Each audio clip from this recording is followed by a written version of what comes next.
Salam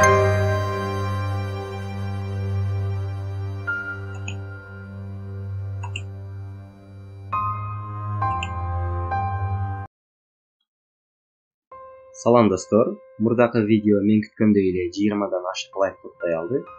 Ошондуктан азыр экинчи бөлүктү баштайбыз. Эгер сиз үчүнчү бөлүктүн да чыгышын кааласаңыз, бул видеого лайк басыңыз. Бул видео 30дан ашык лайк топтой алса, үчүнчү бөлүк чыгат. Андыктан бул видеого азыр эле лайк басып коюңуз, анын эч кандай кыйынчылыгы жок. Эми тапшырмаларга төлө биз мурдакы видеодо 21-бөлүктөгү татаалдаштырылган тапшырмаларды иштеген болчу. Экранындагы чоңойтоюн. Сюрприз болсун.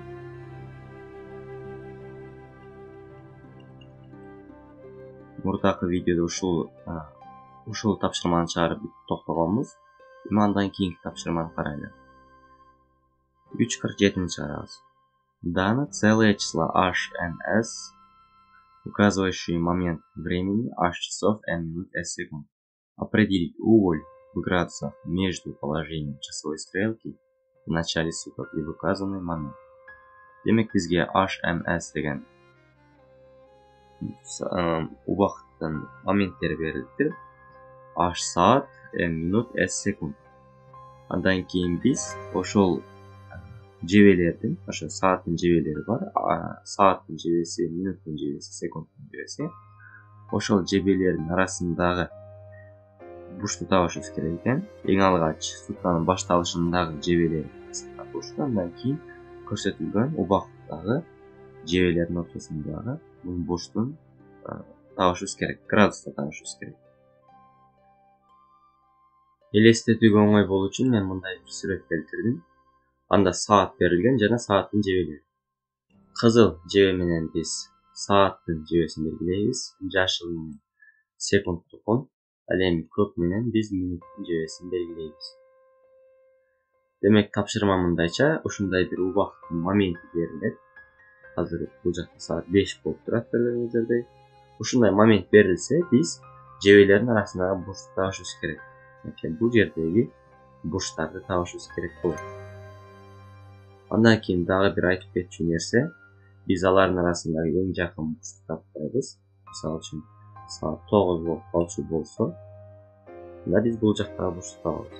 Эмне үчүн? Анткени жебе 12ге барганда биз анын градусун 0 деп эсептейбиз. Жана градус бизде бул жактан саат жебеси боюнча айланып эсептелинет. А эгер ал 12ге жетпей калчу болсо, мисалы үчүн бул жерде болуп калса, анда биз бул жактагы бурчту табабыз, мынакей бул жакта кичине бурчту. А эгер 12ге жеткен болчу болсо, анда бул жактан саат жебеси боюнча табыш керек. Дагы бир айтып кетүүчү нерсе, биз анын ошол сааттын жебесинен турган абалынын бурчун табышыбыз керек. Аны кантип табабыз? Бардыгыбыз билгендей эле, айлананын ичи 360 градуска барабар. Бул сааттын ичиндеги айлана болуп турат. 360 градус жана бул минуттун жебеси кандай абалда болот? Бул жакта ушундай сызыктардын тушунда болот. Ал ар бир минутуда ошол сызыктардан бул жака ушундай болуп жылып турат. Демек, бул минутанын жебеси ошол айлананы 60 бөлүккө бөлөт. Анын градусын табуу үчүн биз 360'ты 60ка бөлүп коебуз. Ошондо биз 1 бөлүктүн градусун табабыз ушул 1 бөлүктө. Жана бул минутанын жебеси ушул бөлүктөрдүн кандайдыр бир бөлүгүндө жатат. Ошондуктан биз ошол берилген минутаны ага көбөйтүп коебуз. Ошондо биз анын турган абалынын градусун таба алабыз. Саат деп ошентебиз, бирок саатты 12ге бөлөбүз. Анткени бул саат айлананы караңыздар, 12 бөлүккө бөлгөн. Ал эми секунд 60 бөлүп турганы 60ка бөлөбүз. Ушундай жол менен анын турган абалынын градусун табабыз. Ал эми арасындагы градусту табуу үчүн, арасындагы бурчту табуу үчүн биз жебелердин турган абалынын бурчтарын кемитип, алардын айырмасынын модулун табабыз. Ошондо биз алардын арасындагы бурчту табабыз. Эмне үчүн модулду алабыз? Анткени эгерде турган абал чоң градус, ал эми бул жактагы кемитилген абалдагы градус чоң, кемитүүчү абал кичине градус болуп калчу болсо, анда биз минус деген маанини алып калабыз. Биз оң маанини алышыбыз керек. Ошондуктан биз модулду алабыз. Эң алгач сутканын башталышындагы жебелердин арасындагы бурчту табуу керек эле. Аны биз жөн гана теориялык жол менен таап өтсөк болот. Ал мындай абалда болот. Эң алгач сутканын башталышында бардык жебелер бул 12ге жыйылган болот. Өзүңүздөр көрүп тургандай эле алардын арасында эч кандай бурч жок. Демек сутканын башталышында жебелердин арасындагы бурч 0 градуска барабар болот. Теорияга такалып, маселени татаалдаштырбай, практикага өтөлү. Биздин код мындайча болот. Сырттан бизге HMS киргизилет. Бул саат, минут жана секунд. Албетте алар бүтүн сан болот. Андан кийин бизде мындай шарт. Эгерде h бизде 12ден чоң же барабар болчу болсо, анда биз аны 12ге кемитебиз. Эмне үчүн? Анткени биздин саат 12 гана бөлүккө бөлүнгөн. Бул жакта тегерек саат 12 бөлүккө бөлүнгөн. Албетте ал 24 бөлүккө бөлүнгөн эмес, бирок китепте 0дон 23гө чейин маанини берсе болор айтылган. Ошондуктан биз аны кичирейтип турушубуз керек. Болбосо чоң маани коюлуп бизде ката жыйынтык берет. 12 болсо дагы биз аны 0го барабарлашыбыз керек. Анткени 12 сутканын башталышы, ошондуктан ал 0 болуш керек. Бул жакта градустар табылган. GH деген сааттын турган абалынын градусу, GM минуттун турган абалынын градусу, GS албетте секундтун турган абалынын градусу. Алар кандай табылган? Алар 360 градус айлананын толук градусун мен 12 бөлүккө бөлдүм. Саат үчүн 12 бөлүккө бөлдүм жана сааттын турган көрсөткүчүн ала көбөйтсөм, анын ошол турган абалындагы градусу чыгат. Минут жана секунд деле ошондой болуп чыккан. Болгондо мен 60га бөлүп, ошону менен чыгарганмын. Андан кийин экранга саат менен минуттун арасындагы бурч келет. Бул жакта ABS бизде модуль, ал модулду чыгарып берет. Жана караңыздар, бул жакта мындай айырма табылган. Сааттын турган абалынын градусу менен минуттун турган абалынын градусу бири-биринен кемитип, алардын модулун таптым. Ошондо алардын арасындагы бурч бизге чыгат. Жана ошондой эле жол менен саат менен секундтун арасындагы бурч жана секунд менен минуттун арасындагы бурч ушундай жол менен табылган. Демек, программаны иштетейин. Бул жакта биз саатты 12 белгилейли, минут 30 болсун. Секунд бизде бул жакта ал 15 болсун дейли. Enter'ди бассак, мындай жыйынтык алдык. Саат менен минуттун арасындагы бурч 180, саат менен секундтун арасындагы бурч 90, секунд менен минуттун арасындагы бурч 90. Эми аны биз бул жактагы сүрөт менен текшерип көрөлү. Демек бизде саат 12 экен, ал эми бизде 30ду көрсөтүп турат. Демек 12,5, ал эми секунд 15те. Бул жерде турат.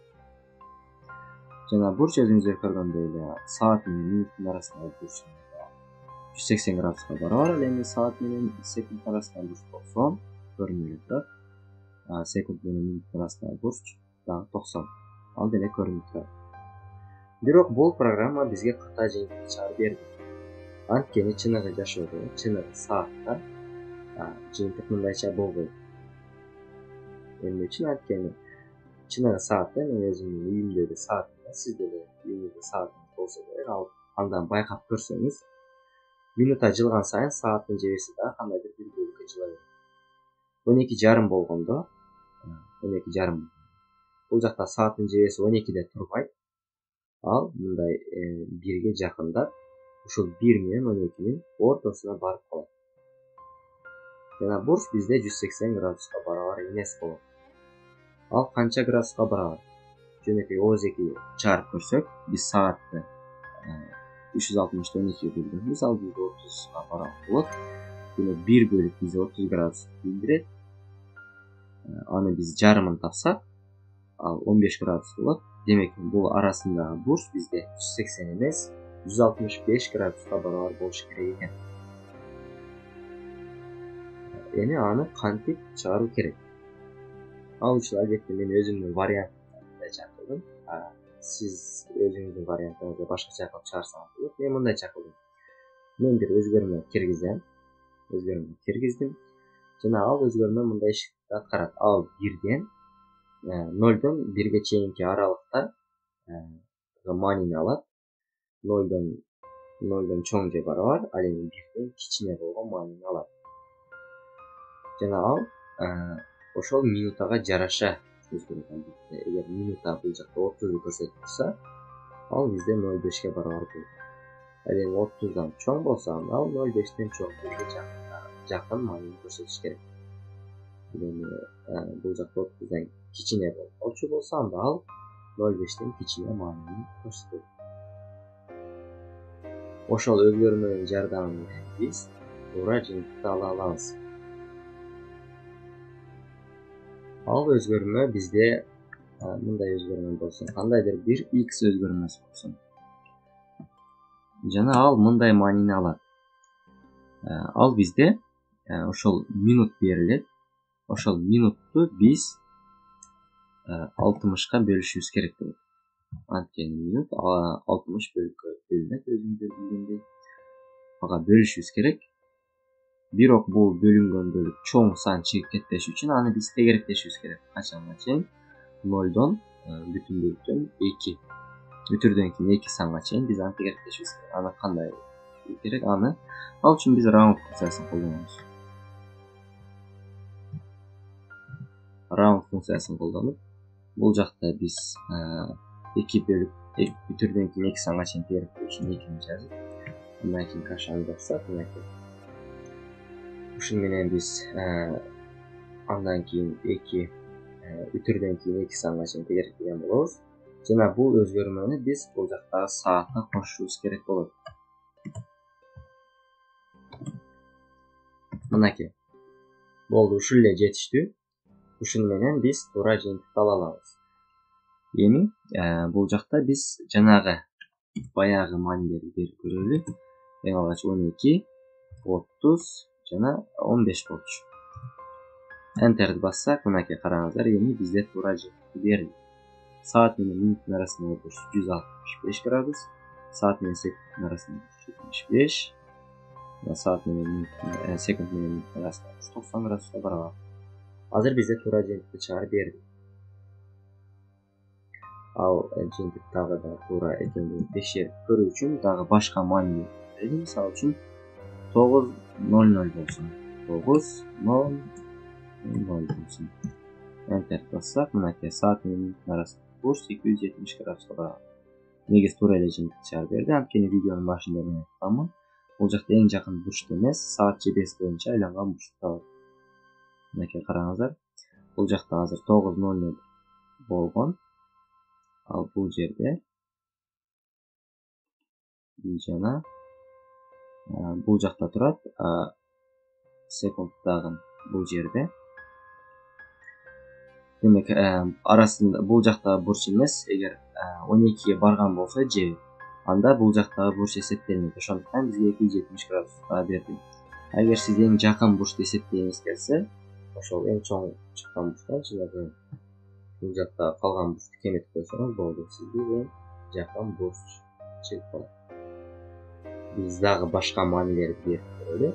Сааттын жебелеринин арасындагы бурч качан 180 градуска барабар болот, качан гана бул жактагы 6 саат 6:00 болгондо алардын арасындагы бурч саат менен минуттун арасындагы бурч 180 градуска барабар болот. Биз аны текшерип көрөлү. Саат 6:00 болсун. Enter бассак, мынакей караңыздар, саат менен минуттун арасындагы бурч 180 градус, саат менен секундтун арасындагы бурч дагы 180 градуска барабар экен. Качан 90 градус болот? Качан гана бизде 3:00 болгондо, же болбосо 15 дейли. 15:00 болгондо 90 градуска барабар болуш керек. Мынакей. Биз 90 градуска барабар, секунд менен минуттун арасындагы бурч 0го барабар. Анткени алар бир жерде турат, 12де турат. Ошондуктан алардын арасындагы бурч 0го барабар. Демек, бул программа бизде туура жыйынтыкты чыгарып берди. Эми кийинки тапшырманы карасак болот. Андан кийинки тапшырмалар деле саатка байланыштуу тапшырмалар экен. Алар деле мен оюмча биринчиге окшош болуп чыгарылат. Биринчи тапшырманын жыйынтыгын туура чыгарып бердик деп ойлойм. калгандары деле ушундай жыйынтык менен чыгат. Андан кийин биз акыркы тапшырманы карайлы. Андан кийин башка темага өтүп кетет экен. Демек бул буга чейинки акыркы тапшырма, каталык тапшырмалардын акыркысы. Аны окуйлу. Дано два целых числа А и Б. Если А делится на Б или Б делится на А, то вывести 1. Иначе любое другое число. Условные операторы и операторы цикла не используют. Демек бизге эки сан берилиптир. А жана Б сандары. Эгерде А Б'га бөлүнсө, же болбосо Б Ага бөлүнсө, анда биз 1ди чыгарышыбыз керек. Эгерде алар бөлүнбөй калса, бөлүнбөй калчу болсо, анда биз экранга каалагандай башка санды чыгарышыбыз керек. Бул жакта шарттуу операторлорду колдонбош керек экен, жана циклды колдонбош керек. Мынакей бул маселенин каталыгы ушунда. Эгерде шарттуу оператор колдонсок болгону да биз жөн гана if деп жазып алардын бөлүнүш же бөлүнбөшүн текшерип экранга 1ди чыгарып койсок болмок. Бирок биз шарттуу операторду колдоно албайбыз. Ал үчүн бир аз ой жүгүртүү керек болот. Мен бул тапшырманы мындайча жол менен чыгардым. Эң алгач сырттан А жана Б деген кандайдыр бир бүтүн сандар киргизилет. Андан кийин x өзгөрмөсүнө Аны Б'га бөлгөндө калдыкты, y өзгөрмөсүнө B'ны Ага бөлгөндө калдыкты чыгарып койдум. Эмне үчүн? Анткени эгерде бир санды эки санга бөлсөк, ал ошол санга бөлүнүп калчу болсо, анда анын калдыгы 0го барабар болот. Жана ошондой эле бул өзгөрмөгө дагы ошондой кылып маанине бар. Эмне үчүн? Эгер 0 болсо, анда караңыздар, бул жакта z өзгөрмөсүнө мен ошол калдыктарды көбөйтүп, аны 1ге кошуп койдум. Эгер ушул x жана y-дин бирөө эле 0го барабар болуп калчу болсо, анда алардын көбөйтүндүсү дагы 0го барабар болот жана ага 1 кошулат. Ошон бизде жыйынтык 1ге барабар болуп, экранга 1ди чыгарып берет. Эгер бөлүнбөй калчу болсо, А Б'га бөлүнбөй калчу болсо, алардын калдыгы 0дун айырмалуу башка бир сан чыгат. Б Ага бөлүнбөй калчу болсо дагы 0дун айырмалуу башка сан чыгат алардын калдыгы. Жана ошондой эле аларды көбөйтсөк, ал дагы 0дун айырмалуу башка сан чыгат. 1ди кошсок, такыр башка сан чыгат албетте. Ошентип экранга башка каалагандай бир санды чыгарып бере алабыз. Ал эми бирөө эле бөлүнүп калчу болсо, анда биз экранга 1 деген маанине чыгарып беребиз. Программаны иштетип көрөйүн.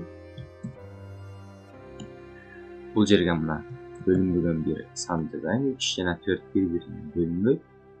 Enter'ди бассам, мынакей бизге 4 деген маанине чыгарып берди. Бул маани кандайча чыкты? Эң алгач 3тү 4кө бөлгөнүбүздө, мына биринчи бул амалды караганыбызда, анын калдыгы бизде 3кө барабар болот. Ал эми 4тү 3кө бөлгөнүбүздө, экинчи амал бул жактагы операцияны аткарганыбызда, анда анын калдыгы бизде 1ге барабар болот. Бул амалды аткарганда 3тү 1ге көбөйтөбүз. Бизде 3 эле деген жыйынтык чыгат. 3тү 1ге көбөйтсөк 3 болот. Жана ага 1ди кошсок 4 болот. Ошондуктан бизге 4 деген маанине чыгарып берди. Эми бөлүнүп калчу бир санды жазайын. Мисалы үчүн 6 жана 3 болсун. 6 3кө бөлүнөт. Enter'ди бассак, мынакей 1 деген маанине чыгарып берди.